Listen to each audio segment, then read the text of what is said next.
S ಇದು 60 seconds with voters. Sir ನಮಸ್ಕಾರ, ನಿಮ್ಮ ಹೆಸರು? ನಮಸ್ತೆ, ನನ್ನ ಹೆಸರು ಮುರುಗೇಶ್ ಅಂತ ಮೇಡಮ್. ಈ ಎಲೆಕ್ಷನ್ ಮೋದಿ ಹೆಸರಲ್ಲಿ ನಡೀತಾ ಇದೆಯಾ, ಅಭಿವೃದ್ಧಿ ಹೆಸರಲ್ಲಿ ನಡೀತಾ ಇದೆಯಾ? ಅಭಿವೃದ್ಧಿ ಹೆಸರಲ್ಲಿ ನಡೀತಾ ಇದೆ. ಮೋದಿ ಮತ್ತೊಂದು ಸಲ ಪ್ರಧಾನಿ ಆಗಬೇಕಾ ಬೇಡವಾ? ಆಗ್ಬೇಕು ಮೇಡಮ್. ಯಾಕೆ? ನಮ್ಮ ದೇಶನ ಇಷ್ಟೊಂದು ಮುಂದಕ್ಕೆ ತಂದಿದ್ದಾರೆ. ಅವ್ರಿಗಿಂತ ಇನ್ನಂತ ಧೀಮಂತ ನಾಯಕ ಯಾರಿದ್ದಾರೆ? ಎಲೆಕ್ಷನ್ನೇ ಮಾಡಬಾರ್ದು, ಆ ಥರ ಮೋದಿನೇ ಆಯ್ಕೆ ಮಾಡಬೇಕು. ರಾಮ ಮಂದಿರ ಕಟ್ಟಿದ್ದೆ ಮೋದಿ ಅವರ ಸಾಧನೆನಾ? ಎಲ್ಲರಿಗೋಸ್ಕರ, ಹಿಂದೂ ಧರ್ಮಕ್ಕೋಸ್ಕರ ರಾಮ ಮಂದಿರ ಮಾಡಿದ್ದಾರೆ. ಕರ್ನಾಟಕದಲ್ಲಿ ಕಾಂಗ್ರೆಸ್ ಬಿಜೆಪಿನ? ಕರ್ನಾಟಕದಲ್ಲಿ ಬಿಜೆಪಿನೇ ಈ ಸರಿ. ಓಕೆ, ಮೋದಿ ಗ್ಯಾರಂಟಿನ ಸಿದ್ದರಾಮಯ್ಯ ಗ್ಯಾರಂಟಿನ? ಮೋದಿನೇ ಗ್ಯಾರಂಟಿ. ಈ ಬಾರಿ 28 ಕ್ಷೇತ್ರಗಳಲ್ಲಿ ಕಾಂಗ್ರೆಸ್ ಎಷ್ಟು ಗೆಲ್ಲುತ್ತೆ, ಬಿಜೆಪಿ ಎಷ್ಟು ಗೆಲ್ಲುತ್ತೆ? ಒಂದು 20 ಸೀಟ್ ಅಂತೂ ಬಿಜೆಪಿ ಗೆಲ್ಲೇಬಹುದು ಕರ್ನಾಟಕದಲ್ಲಿ. ಓಕೆ, ಸಿದ್ದರಾಮಯ್ಯ ಆಡಳಿತಕ್ಕೆ ಇಷ್ಟು ದಿನದಲ್ಲಿ 10ರಲ್ಲಿ ಎಷ್ಟು ಅಂಕ ಕೊಡ್ತೀರಿ?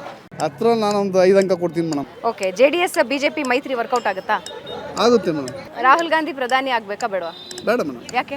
ಏನಾಯ್ತು ರಾಹುಲ್ ಗಾಂಧಿ, ಏನು ಅನುಭವ ಆಯ್ತು? ಹಣ ಹೆಂಡ ಎರಡೂ ತಗೊಂಡು ಓಟ್ ಹಾಕೋದು ಎಷ್ಟು ಸರಿ? ಆಲ್ರೆಡಿ ಅವ್ರ ಮೈಂಡ್ ಒಳಗೆ ಮನಸ್ಸೊಳಗೆ ಫಿಕ್ಸ್ ಆಗಿರುತ್ತೆ, ನಾನು ಇಂತನಿಗೆ ಓಟ್ ಹಾಕ್ತೀನಿ ಅಂತ. ದುಡ್ಡು ಕೊಟ್ಟರು ಅಷ್ಟೇ, ಕೊಟ್ಟಿಲ್ಲ ಅಂದ್ರೂ ಅಷ್ಟೇ ಅವನಿಗೆ ಓಟ್ ಹಾಕೋದವ್ರು. ಒಂದೊಂದು ಪದದಲ್ಲಿ ಈ ವ್ಯಕ್ತಿಗಳ ಬಗ್ಗೆ ಹೇಳಬೇಕು. ನರೇಂದ್ರ ಮೋದಿ ಒಳ್ಳೆ ಧೀಮಂತ ನಾಯಕ.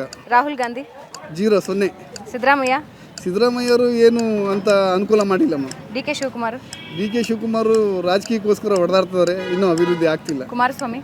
ಕುಮಾರಸ್ವಾಮಿ ಅವರು ಏನೋ ಮಾಡ್ಬೇಕು ಅಂತದವ್ರೆ, ಅಡ್ಗಾಲ ಅವ್ರಿಗೆ ಭಾಳ ಇದಾವೆ. ದೇವೇಗೌಡರು ಪ್ರಧಾನಮಂತ್ರಿ ಬಿಟ್ಟರೆ ಅವ್ರ ಬಗ್ಗೆ ಏನು ಮಾತಾಡಂಗಿಲ್ಲ. ಯಡಿಯೂರಪ್ಪರು ಒಳ್ಳೆ ನಾಯಕರು. ವಿಜಯೇಂದ್ರ ಅವರು ಒಳ್ಳೆ ನಾಯಕರು.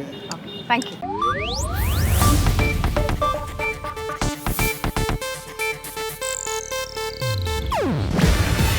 ಇದು ಏಷ್ಯಾನೆಟ್ ನ್ಯೂಸ್ ನೆಟ್ವರ್ಕ್ ಪ್ರಸ್ತುತಿ. ನೀವು ನೋಡ್ತಿದ್ದೀರಾ ಏಷ್ಯಾನೆಟ್ ಸುವರ್ಣ ನ್ಯೂಸ್.